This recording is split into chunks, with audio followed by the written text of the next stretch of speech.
On entend beaucoup parler d'investissement de la diaspora en Afrique depuis quelques années. Ce que je peux vous dire, c'est que, évidemment, cette tendance existe et elle se renforce un peu plus tous les jours, mais il y a tout de même certaines réalités qui ne sont pas exposées et que je vais partager avec vous dans cette vidéo. Ce que je veux aborder aujourd'hui, ce sont les raisons pour lesquelles la diaspora n'investit pas encore suffisamment en Afrique.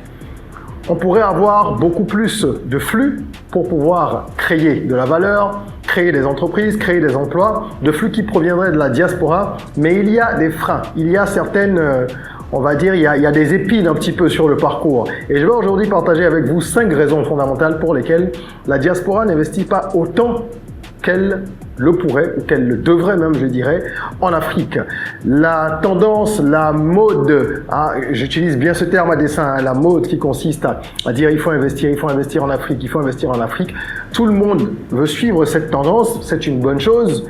Nous devons de toute façon en arriver là, avoir des investissements massifs qui seraient des investissements de particuliers, mais il va falloir qu'on puisse briser certaines barrières. J'ai parlé avec des centaines de prospects ces dernières semaines, ces derniers mois, et je veux partager avec vous le fruit de mes analyses sur cette base empirique. Là, prenez de quoi noter, on en parle tout de suite. Je suis Régis Sezin, entrepreneur multipotentiel, conférencier, formateur et artiste. Je partage avec vous sur cette chaîne du contenu propulsif pour vous aider à rêver, oser et créer. Hello les rocks, j'espère que vous êtes solides. Moi je suis en parfaite forme et je suis plein de gratitude envers l'univers. Si tu es sur cette chaîne pour la première fois, je te souhaite la bienvenue, welcome on board. Ici on rêve, on ose, on crée, d'où notre mantra, soyons rock, les 3 lettres R-O-C, tu l'auras compris.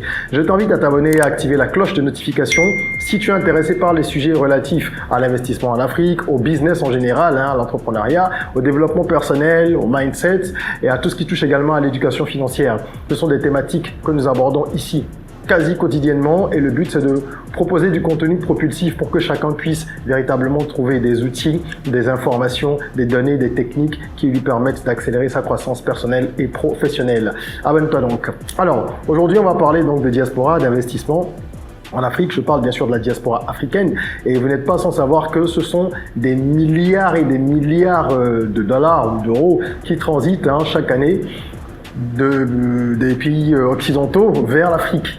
D'accord, que la diaspora envoie sur le continent. Pendant très longtemps, ça a été surtout pour de l'assistance, pour des frais de subsistance, d'accord, aider la famille, donner un coup de main à droite, à gauche. Mais depuis quelques années, il y a une répartition nouvelle de ces fonds-là qui arrivent en Afrique, puisque au-delà de tout ce qui constitue les aides pour les proches, il y a également une partie du capital qui arrive en Afrique qui est utilisée pour du business. Donc les fonds commencent de plus en plus à être injectés également dans la vie économique de nos pays. C'est une bonne chose, mais nous sommes encore très loin de ce qu'on pourrait faire et qu'on devrait faire. Quand je dis on, c'est la diaspora, dont j'ai fait partie à un moment, mais aussi les Africains qui sont sur place, parce que c'est un travail entre les deux parties. Et pour que cela se fasse avec beaucoup plus d'engouement, il faut que les membres de la diaspora comprennent quelles sont les causes pour lesquelles eux-mêmes sont hésitants et que ceux qui sont sur place les comprennent aussi. Il faut comprendre ceux qui sont de l'autre côté, il faut que ceux qui sont de l'autre côté comprennent aussi quels sont les mots qui les minent et qu'ils trouvent le moyen justement de déminer le terrain. Okay, j'évoque assez souvent ces questions-là parce que je pense qu'on ne pourra pas atteindre les niveaux de développement que nous souhaitons dans le monde entrepreneurial si l'on ne joint pas les deux forces, diaspora et africains résidant sur le continent.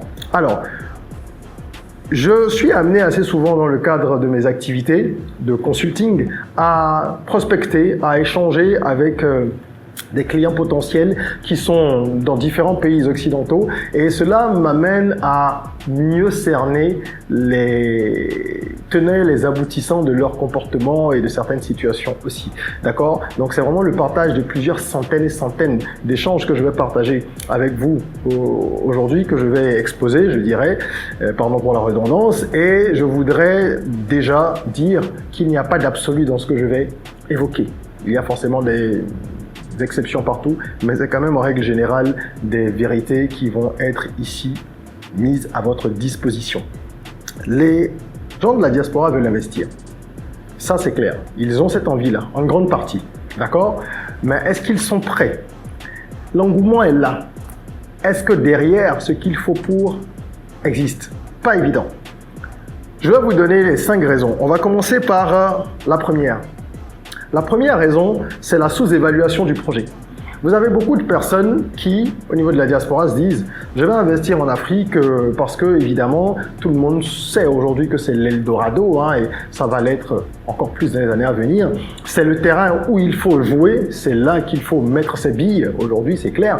Et donc, je vais investir là-bas. Par contre, ça ne doit pas me coûter cher. » Il y a ce prisme-là. Les gens se disent souvent « En Afrique, tout doit être moins cher. » C'est tellement faux, même le niveau de vie, si vous voulez conserver un certain niveau de vie, quand vous arrivez en Afrique, ça vous coûte cher. On dit souvent, et il y a plein de vidéos à ce sujet, d'articles à ce sujet, que par exemple, pour vivre à Abidjan, comme vous vivez à Paris, il vous faut dépenser plus d'argent. Si vous voulez dépenser moins d'argent, il faut revoir votre niveau de vie. Il faut essayer de comprimer un petit peu les choses et ne pas vouloir, comme on dit, faire le benguiste quand vous êtes en Afrique. Cet exemple, je le donne pour que vous compreniez bien que c'est pareil pour tout ce qui est projet. Les projets ne sont pas censés coûter 100 000, 10 000 fois moins cher qu'en Occident. Évidemment, il y a certains projets qui sont finançables avec des revenus plus modestes, plus modérés quand on est en Afrique. Mais cela ne veut pas dire que vous deviez vous attendre à diviser la note par 10. C'est un problème que les gens de la diaspora ont. Ils sous-évaluent vraiment l'investissement. Et ils se disent, de toute façon, avec telle somme, je vais y arriver. En fait, ils font des suppositions. Et les suppositions sont d'autant plus erronées qu'ils se basent sur leur connaissance du pays pendant qu'ils y étaient ou quand ils rentrent en vacances. Ils font des estimations dans des grandes lignes. Il n'y a pas vraiment d'études derrière. Et quand ils doivent se faire accompagner justement pour des études de marché, par exemple, des business plans ou d'autres étapes que j'appelle prospectives, tout ce qui est vraiment de l'ordre du stratégique, plan marketing et tout le reste, ou même pour l'accompagnement à la mise en route, autant de services que nous proposons, d'accord, pour les projets d'envergure, ils trouvent que ça aussi c'est cher parce qu'ils se disent que la compétence sur le continent doit être très abordable. Ils ne veulent pas payer beaucoup. Et ça, c'est un snobisme inconscient qu'il faut que la diaspora sorte de son mindset. Le paradoxe est le suivant. Ils veulent à la fois de la qualité au niveau des prestations. Ils veulent de la qualité, ils veulent des consultants capés, parce que quand ils passent par certains types de prestataires, de consultants par exemple, pour parler de ce que je connais, ils se plaignent quand ça ne se passe pas bien, quand le niveau de prestation est assez bas, et quand ils tombent sur des personnes qui sont plus sérieuses, avec un vrai niveau de qualité, et je peux dire, sans fausse modestie, que nous livrons depuis une douzaine d'années vraiment des prestations de haute qualité un peu partout en Afrique. Vous pouvez regarder les témoignages sur notre site web, les témoignages de nos clients un peu partout à travers le continent. Ils se disent, ah oui, toi tu es très bon, vous faites du bon boulot, etc. Nanani, nanana. Même par contre, mais vous êtes cher quand ils voient le devis. Vous ne pouvez pas avoir de la qualité à bas prix, parce que les prix qui sont pratiqués par les personnes sérieuses en Afrique sont quand même moins élevés que ce que vous pouvez trouver en Occident. Mais vous voulez que ce soit extrêmement bas. C'est pas possible. Vous ne trouverez pas de la qualité à ce niveau-là. Parce que justement, la compétence que vous recherchez, qui est rare sur le continent, comme vous le dites vous-même, elle peut pas être rare et être moins chère. C'est pas possible. Et c'est plus difficile de faire, par exemple, une étude de marché sur le continent africain qu'ailleurs. Parce que vous avez moins de données, vous avez moins d'études avec des données publiées, etc.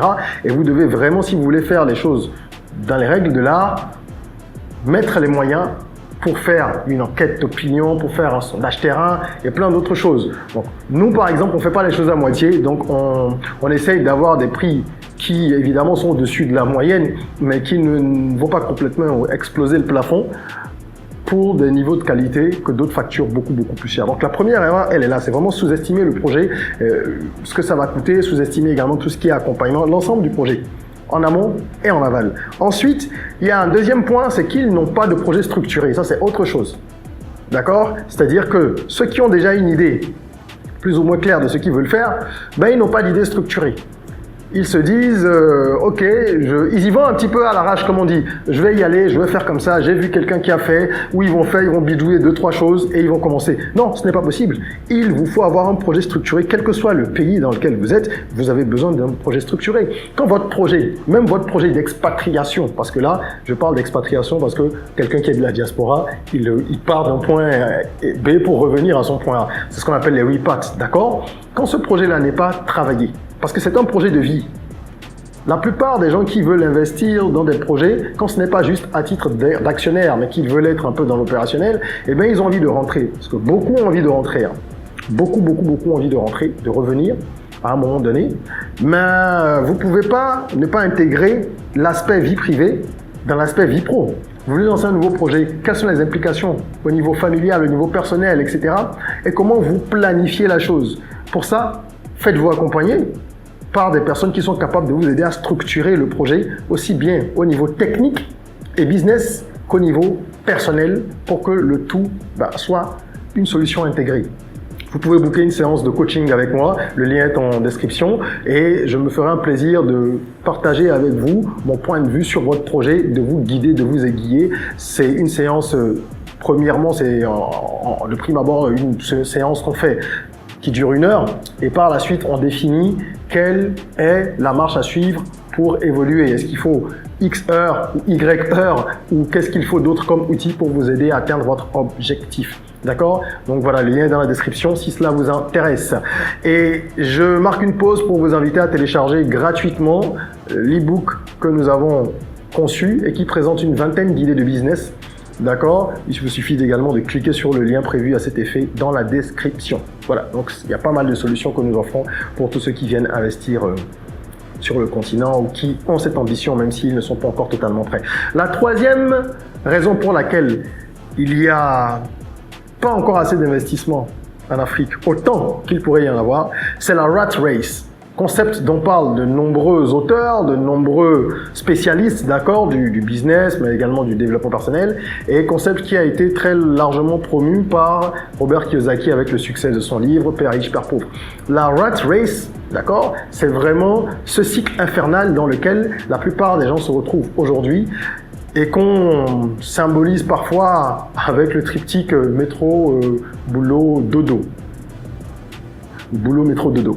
Voilà, c'est-à-dire on va au boulot, on est dans le métro, on rentre chez soi, on dort, on n'a pas le temps de faire autre chose. C'est beaucoup plus flagrant quand on est dans les pays occidentaux. En Afrique, ça commence quand même à être un peu le cas. Quand vous avez des gens qui partent de chez eux, qui se lèvent déjà à 4 heures, même pas pour s'occuper d'eux-mêmes, hein, pas parce qu'ils ont une routine gaillante et matinale, mais parce qu'ils doivent se préparer pour prendre déjà les transports à 6 heures, arriver à 9 heures ou 8 heures et quelques au boulot, ou parfois avant 8 heures, repartir très tard. On est en train de tomber dans, malheureusement, le même piège. Donc, beaucoup de gens sont dans ce schéma-là. Mais pour ce qui nous intéresse aujourd'hui, on parle de la diaspora, qui, elle, est vraiment engluée, d'accord, dans ce schéma. Et en fait, la rat race, ça fait que les gens, ils sont submergés. Ils n'ont pas de temps pour eux-mêmes. Donc, même quand ils ont la volonté de lancer un projet, ils n'arrivent pas à s'en occuper. Déjà, même à s'occuper de la préparation du projet. Je ne parle même pas encore du projet. Il y a de nombreux prospects et même certains clients avec qui j'échange et quelque temps après, quand ils doivent vous faire un retour, ils ne le font pas. Bon, 1-2 fois, on se dit, bon, c'est peut-être un oubli ou de la mauvaise organisation, etc. Un problème de productivité. Pas forcément. C'est surtout qu'ils sont dans un système qui les pressurise. De sorte que, en fait, pour ceux qui vivent en Occident ou qui sont passés par là, vous savez de quoi je parle. On a très peu de temps pour penser à soi, pour s'occuper d'autre chose que du travail et du nécessaire pour vivre ou survivre. Et ça, c'est un vrai piège. Donc les gens n'ont pas de disponibilité mentale et ils n'ont pas de disponibilité non plus temporelle pour s'occuper de leurs projets, de leurs aspirations. Et quand vous êtes à ce niveau-là, il faut vous faire accompagner encore une fois pour travailler déjà sur votre productivité et vous faire accompagner pour que quelqu'un vous aide à planifier le projet parce que vous ne pouvez pas le faire seul. Même si vous aviez les compétences, vous n'avez pas le temps. Et assez souvent, vous n'avez pas non plus les compétences à 100%. Donc ça, c'est une raison assez fréquente qu'on retrouve également. Il y a en numéro 4, la peur de l'inconnu, que moi je relie au confort. Peur de l'inconnu, comment? Paradoxal, n'est-ce pas? Les gens, ils veulent rentrer en Afrique, ils veulent lancer un business, etc. Parfois, ils ont l'air très motivés, déterminés, mais le confort dans lequel ils sont les blocs. C'est un confort de façade, évidemment, d'accord? Encore une fois, beaucoup survivent, c'est-à-dire qu'ils arrivent à vivre, à payer leurs charges, mais ils n'ont pas de grosses marges, mais ils ont accès à des crédits. Donc, ils ne sont pas non plus dans une énorme galère. En tout cas, ils ne se disent pas qu'ils sont dans une énorme galère. Les crédits, ça vous enfonce. Ils ne voient peut-être pas tout de suite parce qu'ils se disent, bon, allez, le taux n'est pas élevé, on peut avoir des crédits à des taux intéressants, je prends de l'argent pour faire ci, pour faire ça, je peux aller en vacances grâce au crédit, je peux avoir une voiture si je le désire en fonction de ma feuille de paie, le banquier pourra m'accorder telle ou telle somme pour une voiture, je peux acheter une maison sur X ans. Donc, ils sont dans un faux confort, c'est un pseudo-confort, d'accord? C'est de la poudre aux yeux. Et le système a été conçu pour ça, pour vous garder tenaillé. C'est le capitalisme, rien de nouveau. Seulement que c'est, encore une fois, beaucoup plus probant et plus asphyxiant quand on est dans les pays dits occidentaux. Et du coup, ce confort-là, ils se disent, mais si je lance un business en Afrique ou si je vais en Afrique et que ça ne marche pas, donc la peur de l'échec, qui est une peur qu'on retrouve chez beaucoup de porteurs de projets, légitime, mais qui se combat. Il y a d'ailleurs une vidéo à cet effet, vous pouvez regarder sur la chaîne.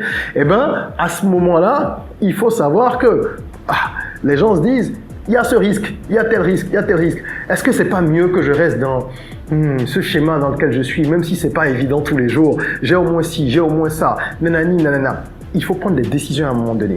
Soit vous voulez sortir de la difficulté et du piège que constitue le capitalisme exacerbé dans ces pays-là, et vous prenez des risques, soit vous y restez et vous vous plaignez pas. Je ne suis pas en train de dire qu'en Afrique, ça va fonctionner à tous les coups. Non, il y a beaucoup de gens qui se cassent la figure. Même nous qui sommes là depuis longtemps, avec le nombre d'années d'expérience que moi j'ai, ça fait 15 ans que je suis dans le business de façon formelle et j'y étais déjà de façon informelle avant. Je suis consultant également, donc je vois plein d'autres scénarios autour de moi, des scénarios de business, j'apprends plein de choses tous les jours, mais il y a encore plein de business dans lesquels je me casse la figure. Et heureusement, il y en a certains qui marchent très bien. Bon, c'est ça qui permet d'équilibrer. Et ce qui marche, même quand c'est le tiers qui fonctionne, ça fonctionne suffisamment pour pouvoir éponger le reste. Donc, on n'est pas ici en train de dire que l'Afrique, c'est le terrain où tout est facile. Non, il y a énormément de challenges, mais il y a tellement d'opportunités qu'il faut se dire, si on veut y aller, je prends des risques qu'on va mesurer dans une certaine proportion, et puis voilà, je me lance, j'y vais. Sinon, cette indécision continue, ça fait que finalement, les gens ne partent pas. Et quand les gens ne partent pas jusqu'à un certain âge, ils ne partent plus. Moi, c'est la raison pour laquelle je suis d'ailleurs parti, dès que j'ai eu mon master, je suis rentré en Afrique. Parce que je savais très bien, je voyais un petit peu le schéma. Pendant les 6 ans que j'ai passé en France, je me suis dit, si je reste là et que je commence à travailler, c'est pas sûr que je rentre. Parce que franchement, je vois ce qui peut paraître des avantages, mais qui pour moi, en fait, ne constituent pas des avantages, c'est très personnel, chacun analyse la chose de son point de vue. J'ai préféré sauter pieds joints dans le dur, rentrer en Afrique, ça a été très compliqué, je suis reparti vraiment de la base de zéro, mais ça a été un parcours extraordinaire et je remercie le Big Boss de m'avoir offert des opportunités qui m'ont permis d'avancer grâce également à ma ténacité, ma combativité. Donc voilà, et je finirai avec le 5e point, la 5e raison pour laquelle il y a encore beaucoup de gens qui, malgré leur volonté manifeste d'investir, n'arrivent pas à sauter le pas, c'est la peur de se faire avoir. Ça peut se comprendre, n'est-ce pas? La majorité des gens ont déjà eu des galères avec l'Afrique.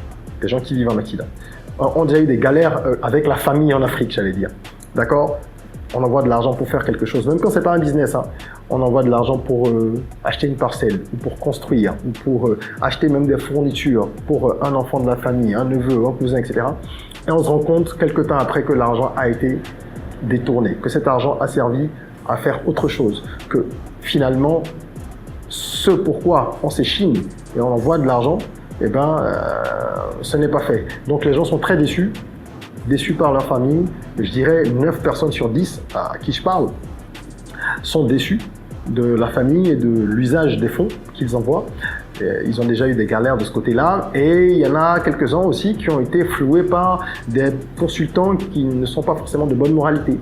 Et c'est là que vous devez vous-même faire votre due diligence. Moi, je vous invite toujours à vous rendre sur mon site. Je le dis tout le temps quand je parle à des prospects.